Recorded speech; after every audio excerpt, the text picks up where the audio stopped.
ठीक आहे, आपण स्टार्ट करू. स्क्रीन शेअर करतो मी.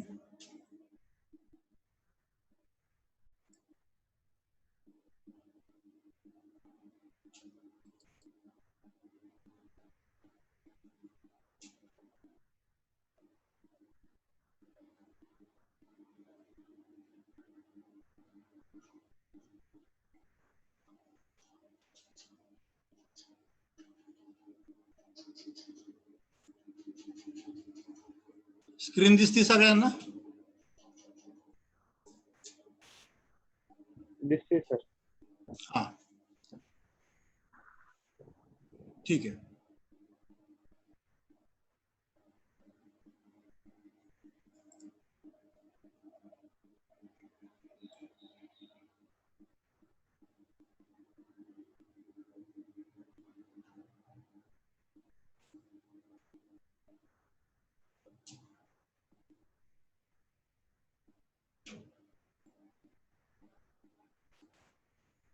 So I was discussing about these two registers. That is, this one is register B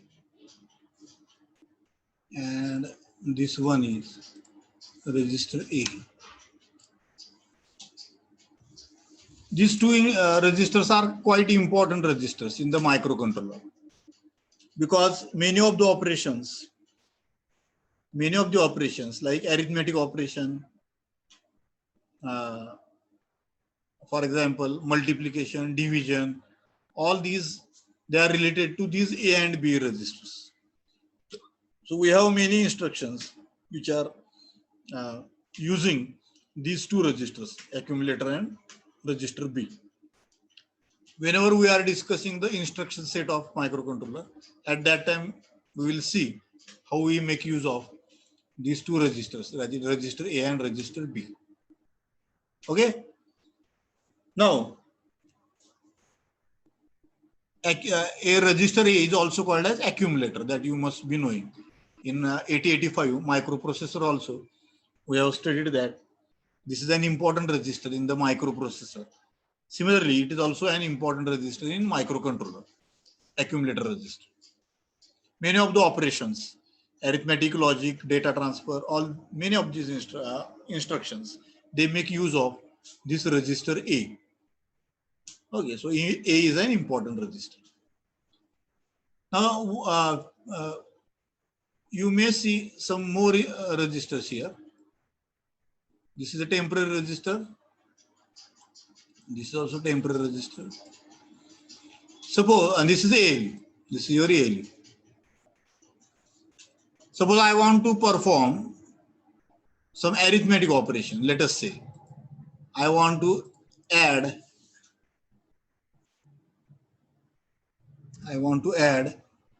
35 and 56 hexadecimal values. Correct? So this particular addition will be performed in the ALU. This will be performed in the ALU. This 35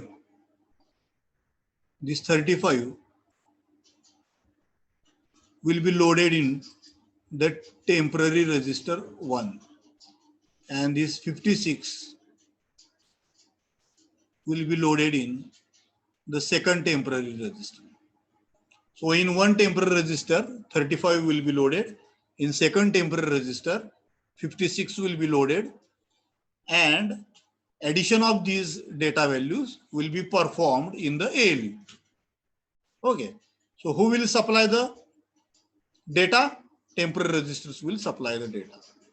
Okay. So before adding the data, these data values actually come to the temporary registers, and after that, they are actually used in the ALU, arithmetic and logic. So I think this is very clear. Suppose I want to perform some logical operation. Let us say I want to perform some logical operation. For example, I want to perform the AND operation, and I want to perform this AND operation on the data 23H and 56H. I want to perform the AND operation on these data values 23H and 56H. Can you tell me what will be the ending of 23H and 56H? Can you tell?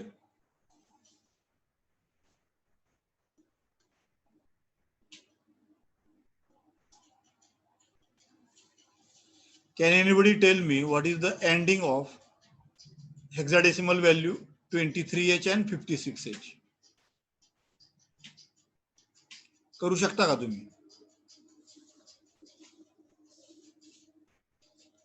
तर हे तुम्हाला अगोदर तुम्ही प्रयत्न करू शकता. त्यासाठी तुम्हाला अगोदर 23H जे आहे हेक्साडेसिमल व्हॅल्यू लिहिली आपण, त्याचं कन्व्हर्जन बायनरी मध्ये करावं लागेल. म्हणजे 2 ला आपण काय लिहिणार 0010 आणि 3 ला काय लिहिणार 0011. बरोबर आहे का? म्हणजे आपण बिट्स मध्ये आणलं त्याला.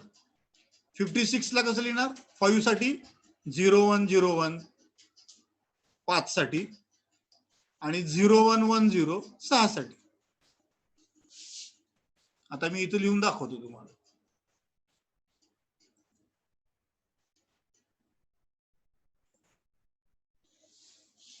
(23) 2 साठी 0010, 3 साठी 0011. करेक्ट. यांचं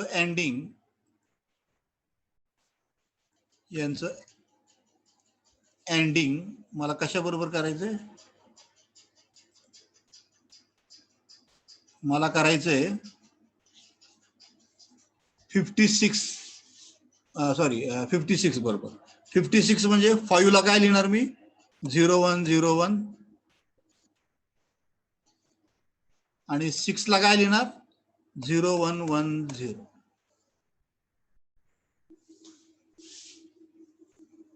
ओके. आता याचं एंडिंग मला परफॉर्म करायचंय. तर एंडिंग कसं परफॉर्म करतो आपण? अँड गेट आपल्याला माहिती. अँड गेटचं ट्रूथ टेबल कसं आहे सांगा? 111. हा, अँड गेटचं ट्रूथ टेबल असं आहे A, B,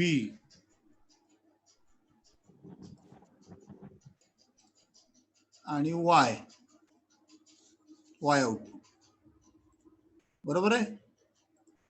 जर A 0 असेल,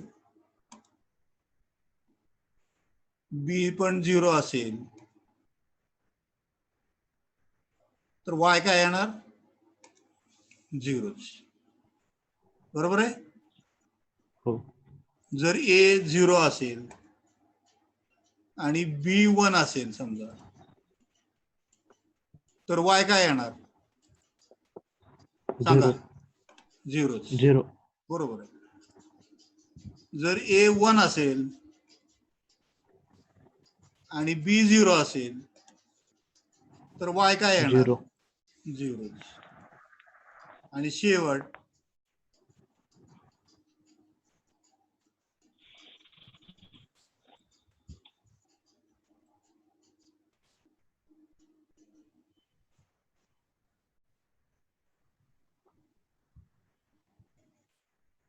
1 + 1 1. हे जर 1 असेल, हे पण 1 असेल, तर Y आउटपुट तुमचं 1 येणार. हे तर माहिती आहे आपल्याला. 1. बरोबर आहे का? हे माहिती आहे आपल्याला. फक्त 1 ला 1 आउटपुट येतं अँड गेटला, बाकी सगळ्याला 0 येतं. आता मला इथं 2 बिट्स घेतले आपण, एक A बीट घेतली आणि एक B बीट घेतली. इथं आपण जे घेतले आहेत त्या 8 बिट्स आहेत. ह्या ज्या आहेत ते 8 बिट्स आहेत. या सगळ्या 8 बीट आहेत इथं आणि या 8 बीट आहेत. बरोबर आहे. आता मला सांगा, या बीट बरोबर ही बीट अँड केली मी, तर मला काय मिळणार 0. हा, इथं 1 आणि 0 जर ऍड केली मी तर इथं 0च मिळणार मला, बरोबर आहे का? हा, दुसरं, जर या 1 या 1 बरोबर ऍड केलं काय मिळणार मला? 0 आणि कॅरी 1. कॅरी कशाला, इथे ऍडिशन नाही करत आपण, एंडिंग करतोय फक्त, बरोबर आहे का? 1. हा, इथं 1 हो. 1 ला 1च मिळणार, बरोबर आहे. आता तिसरी बीट करतोय मी, थर्ड बीट, ही 0 आणि ही 1, 0 1 म्हटली की 0च येणार. चौथी बीट 0 आणि 0, 0च. पाचवी बीट 0 आणि 1, 0च. 0. सहावी बीट 1 आणि 0, 0च. 0. सातवी बीट 0 आणि 1, 0च. 0. आणि आठवी बीट 0 आणि 0 ला पण 0च. म्हणजे आपला रिझल्ट काय येणार सांगा? 0. 0. हा, आपला रिझल्ट येणार 0 0 0 0, करेक्ट? बरोबर आहे. 0 0 1 0, बरोबर आहे का? आपला रिझल्ट असा येणार आता 0 0 0 0 0 0 1 0. कारण फक्त एकच असं कॉम्बिनेशन आहे की जिथं 1 1 आणि 1 आहे, एवढं एकच कॉम्बिनेशन आहे. इथं फक्त 1 आणि 1 येते, बाकी सगळ्या याला एका ठिकाणी 0 येते, एका ठिकाणी 1 येते, किंवा दोन्ही ठिकाणी 0 येते. ते सगळे 0 होणार. एंडिंग आत्ताच मी सांगितलं, एंड गेटचं ट्रूथ टेबल. 0 0 ला 0, 0 1 ला 0, 1 0 ला 0, फक्त 1 1 ला 1, आणि 1 1 कुठे येते? फक्त सेकंड कॉलम मध्येच येते. सेकंड कॉलम मध्येच फक्त 1 1 येते. तेवढंच फक्त रिझल्ट 1 दिसतोय तुम्हाला इथं, आणि बाकीचे सगळे रिझल्ट 0 दिसतात. मला सांगा, हेक्साडेसिमल मध्ये व्हॅल्यू काय येणार याची सांगा? 0 1 H. हा, 0 1 H. नाही, कसं काय? 0 0 0 0 ला हेक्साडेसिमल मध्ये काय म्हणतो आपण? 0. 0. आणि 0 0 1 0 ला काय म्हणतो? 2 1. 2 2. हा. 1 म्हटल्यावर 0 0 0 1 होणार ना. 0 2 H. 0 0 1 0 आहे हा. म्हणजे 2, बरोबर आहे का? हा, हो. तर मी जर 23 आणि 56 ऍड केले तर माझा रिझल्ट काय येणार? 0 2 H, करेक्ट? 0 2 H. हा, माझा रिझल्ट येणार 0 2 H. येतंय लक्षात? तर ह्या 2 बाईट जर मी ऍड केल्या तर माझा रिझल्ट येणार 0 2 H. ओके. आता ह्या ज्या 2 बाईट्स आहेत, 23H and 56H, where these bytes are taken? These bytes are loaded in the temporary register. These bytes are loaded in the temporary register. So here there are 2 temporary registers, temporary register 1 and temporary register 2. Okay. So these 23 will be loaded in one temporary register, 56H will be loaded into the another temporary register.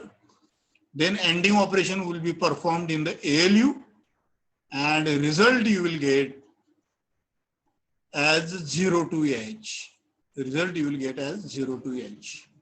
Okay, and this result will appear in the register or in the memory address. Can appear in the memory address or any of the registers. This is the logic. So I have told you here that how these registers are used, temporary registers and ALU. हे महत्वाचं आहे. याच्यामध्ये ALU आणि temporary register हे सगळे आपण वापरले. त्यानंतर एक महत्वाचं रजिस्टर इथं दिसतंय तुम्हाला, that is called as PSW, program status word. यालाच दुसरं नाव आहे फ्लॅग रजिस्टर. यालाच दुसरं नाव आहे फ्लॅग रजिस्टर.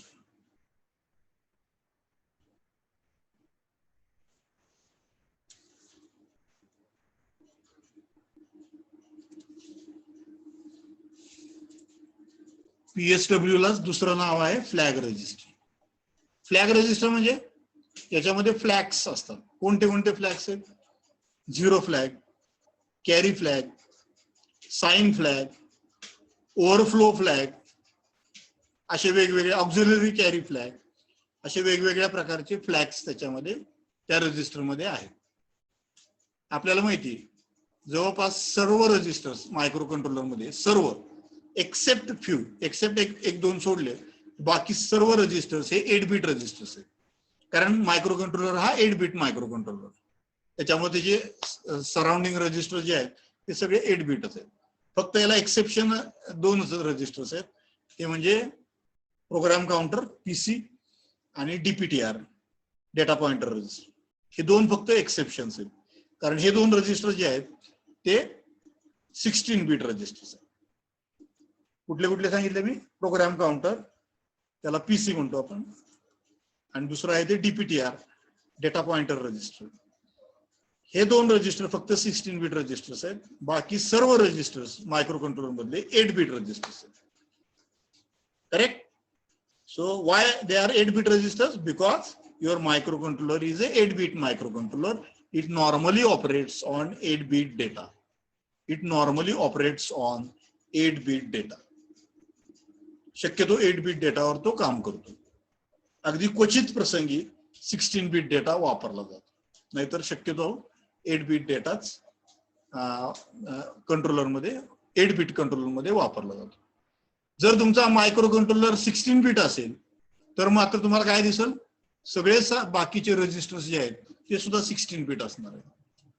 कारण मायक्रो कंट्रोलर जर 16 बिट असेल तर त्यामध्ये सगळं रजिस्टर सुद्धा कमीत कमी 16 बिट असलेच पाहिजे, गृहीतच धरायचं. आणि एक दोन रजिस्टर्स हे 32 बिट असू शकतात, त्यापेक्षा जास्त असू शकतात, किंवा त्या 16 बिट पेक्षा मोठे असू शकतात, पण अगदी थोडे रजिस्टर. जर तुमचा मायक्रो कंट्रोलर 32 बिट असेल तर सर्व रजिस्टर्स तुमचे 32 बिट असणार, आणि काही रजिस्टर्स 32 बिट पेक्षा सुद्धा मोठे असणार. करेक्ट? आता आपला जो मायक्रो कंट्रोलर 8051 हा 8 बिट आहे, त्याच्यामुळे आपल्याला काय दिसतंय? जवळपास सगळे रजिस्टर्स हे 8 बिट रजिस्टर्स आहेत. अगदी एक दोन जर सोडले तर बाकी सर्व रजिस्टर्स हे 8 bit registers. So PSW, that is flag register, is also an 8 bit register. It is also an 8 bit register. आता हे PSW आपल्याला कुठं लागतं? समजा मी वजाबाकी केली, 55 वजा 55, रिझल्ट काय येणार? 0. करेक्ट? जर रिझल्ट 0 येत असेल तर मायक्रो कंट्रोलर काय करतो? त्याचा 0 फ्लॅग सेट करतो, 0 फ्लॅग 1 करतो. 0 फ्लॅग 1 झाला की याचा अर्थ आपल्याला कळला पाहिजे की रिझल्ट जो आलेला आहे तो 0 आलेला आहे. रिझल्ट 0 आल्यामुळेच 0 फ्लॅग हा सेट केलेला आहे मायक्रो कंट्रोलर. करेक्ट? किंवा मी ऍडिशन केलं, 8 बिट ऍडिशन, आणि जर माझा रिझल्ट 8 बिट पेक्षा पुढे जात असेल, if I add one 8-bit number into second 8-bit number, and if the result is exceeding 8 bit, in that case carry flag will be generated. In that case carry flag will be generated, means carry flag will be set to 1. So if you see that carry flag is set to 1, it means that the addition of two numbers has exceeded 8 bits. It might have become 9 bit because of the carry. Correct? So whenever you see that carry flag is set, you should understand that the result is exceeding 8 bit. That is FF. 8 bit, last 8 bit result is FF. So if your answer is exceeding FF, then naturally carry flag will be set. Correct? Similarly, you have the sign flag, plus and minus sign flags. Okay. If the result is positive, then the sign flag is 0. And if the result is negative, then the sign flag is 1. Then the sign flag is 1. So whenever you see that the sign flag has become 1, you should understand that the result is negative. Whenever you see that sign flag is 0, you should understand that the result is positive, not negative. It is positive. Okay? Suppose I subtract 25 minus 35. Naturally, the result is minus 10. So this minus is represented by the sign flag. The sign flag will set to 1. So when the sign flag sets to 1, we understand that now the result is not positive, but it is negative result. Correct? So flags are helpful to us. Flags tells us what is the status of the result. What is the status of the result? Whether the result is 0 or whether the result is exceeding 8-bit data, FF, or whether the result is positive or negative. All these things you can very easily understand by looking at the flag status. Okay, so where are these flags? These flags are situated in the PSW register, that we also call it as the flag register. So there are 8 bits in the flag register. Out of the 8 bits, only 5 bits, 5 to 6 bits have been used for indicating the status of the flags, and rest of the bits, they are unused, not used for any purpose. So whenever we are discussing all these registers in detail, again I will be coming back to the flag register. At that time I will tell you which flags are used in the flag register. Okay, and which bits are not used as a flag. All these details we will be seeing after some time, whenever we are discussing the registers of the microcontroller. I'm just giving you the overview.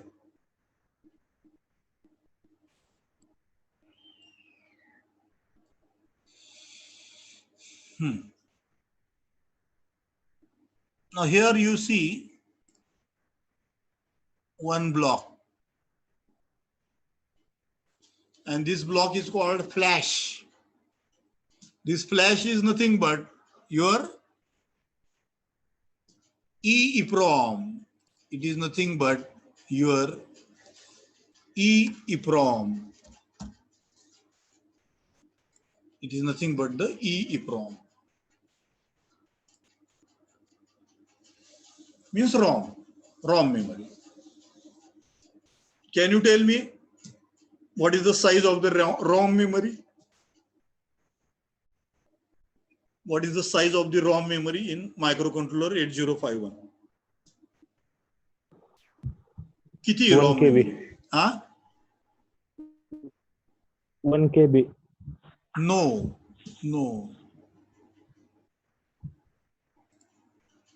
Can anybody tell what is the size of the ROM memory? 4 KB. Correct. 4 KB. It is 4 kilobyte.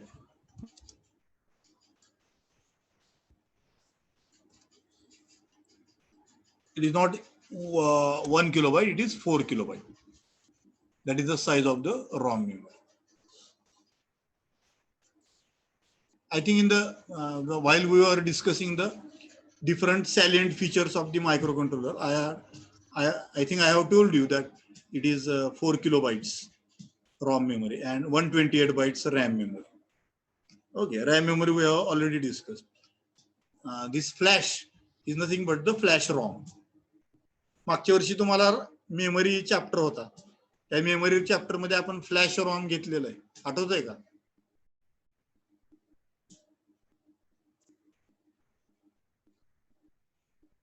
मागच्या वर्षी second सेमिस्टरला memory chapter होता बघा आपल्याला. त्या memories मध्ये आपण flash ROM हा घेतलेला आहे.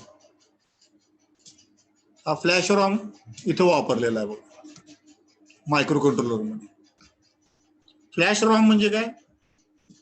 It is EEPROM, electrically erasable as well as programmable.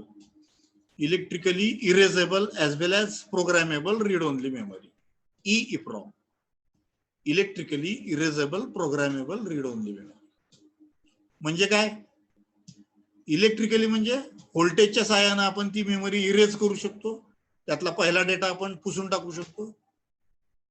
आणि प्रोग्रामेबल म्हणजे त्याच्यामध्ये नवीन डेटा मी भरू शकतो, त्या मेमरीमध्ये नवीन कोड टाकू शकतो, नवीन प्रोग्राम भरू शकतो, काही पण करू शकतो त्या मेमरीमध्ये.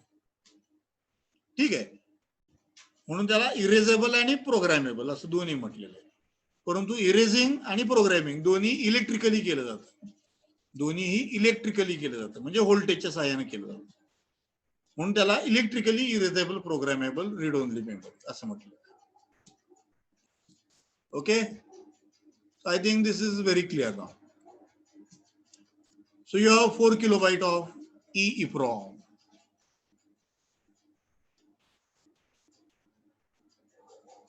आता आपण जवळपास काय काय बघितलं? हे पोर्ट्स तर आपण अगोदरच बघितलेले, पोर्ट्स आणि पोर्ट्स लॅच हे पूर्णच बघितलं आपण. हे आपण बघितलं सगळं, हे बघितलं, हे पोर्ट्स बघितले, हे पोर्ट्स बघितले,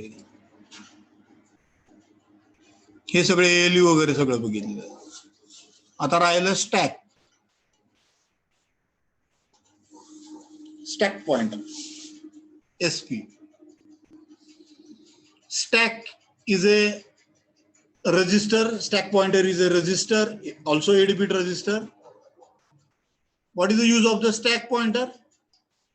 Stack pointer is pointing to the reserved memory in the RAM.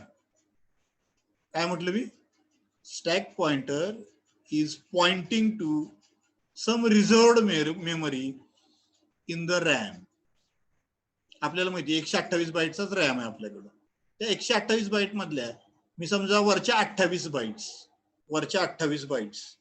128 पैकी वरच्या 28 बाईट्स रिझर्व्ह ठेवल्या स्टॅकसाठी, स्टॅक मेमरीसाठी. ठीक आहे.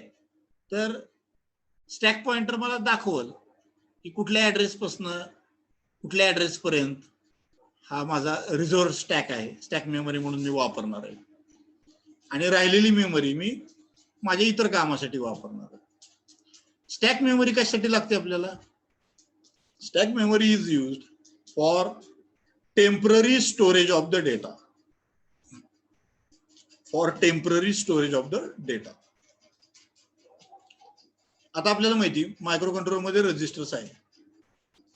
मी रजिस्टर्स वापरले माझ्या प्रोग्रामसाठी. परंतु मला असं दिसायला लागलं की हे रजिस्टर्स कमी पडायला लागलेत. मला रजिस्टर्स काय लागले? कमी पडायला लागले. कारण मला एका प्रोग्राम मधनं दुसऱ्या प्रोग्रामकडे जायचंय, दुसऱ्या प्रोग्रामकडनं तिसऱ्या प्रोग्रामकडे जायचंय. मला जम्प करायचंय, एका प्रोग्राम मधनं उडी मारायची, दुसऱ्या प्रोग्रामकडे जायचंय, दुसऱ्या प्रोग्राम मधनं उडी मारायची, तिसऱ्या प्रोग्रामकडे जायचंय.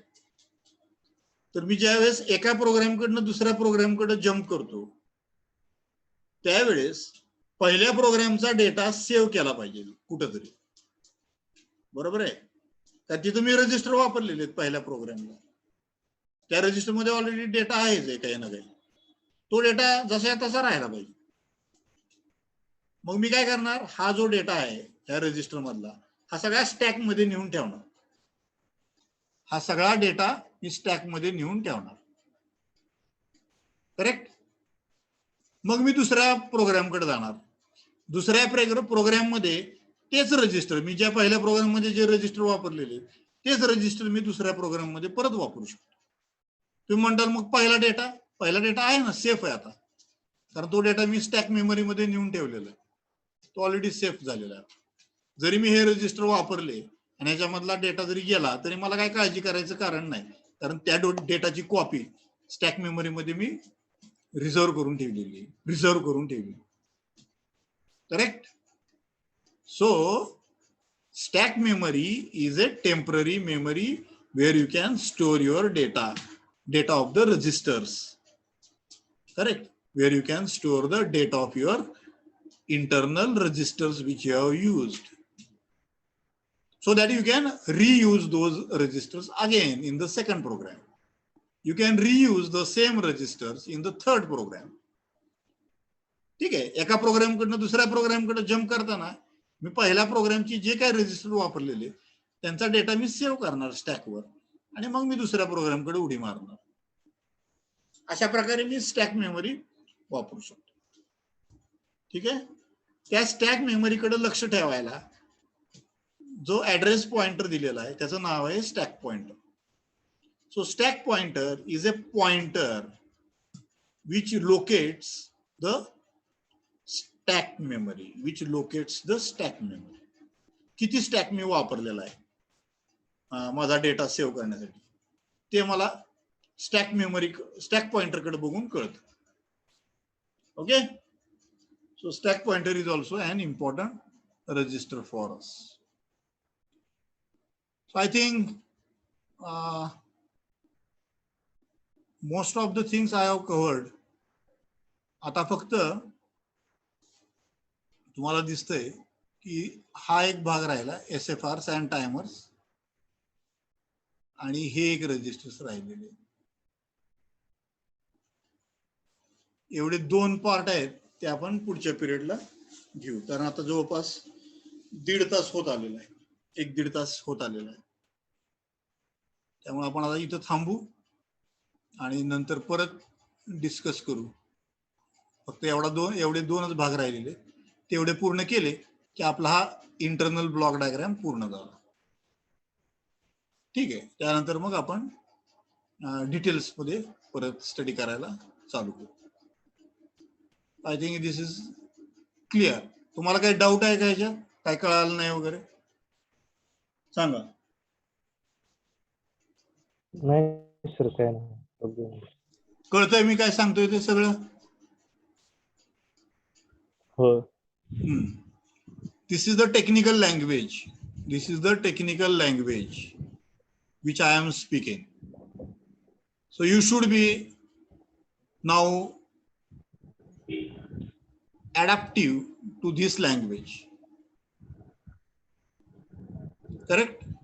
Because our subject is technical subject. Oh. So we have to use the technical language. You should be ready to accept that technical language. Correct? Yes. जसं प्रत्येक विषयाला त्याची स्वतःची लँग्वेज असते, सब्जेक्टिव्ह लँग्वेज असते, तसे आपला जो विषय तो टेक्निकल येतो आणि त्याच्यामुळे आपल्याला सगळ्या टेक्निकल टर्म्स ह्या वापराव्या लागतात. आणि त्यामुळे आपली लँग्वेज जी होती ती साधी आपली नेहमीची बोलाचालीची इंग्लिश राहत नाही, तर ती टेक्निकल इंग्लिश होऊन जाते. आणि त्याच्यामुळं आपल्याला टेक्निकल लँग्वेज कळलीच पाहिजे, दुसरा पर्याय नाही. Okay. So I will stop here. तुम्हाला काही हे आहे का याच्यामध्ये, काही प्रॉब्लेम्स किंवा काही कळालं नाही असं काही आहे का? असेल तर लगेच विचारा. एखादा पार्ट नाही कळाला? नाही सर, काही नाही. ओके. मग आपण थांबू आता. इथे थांबवतो.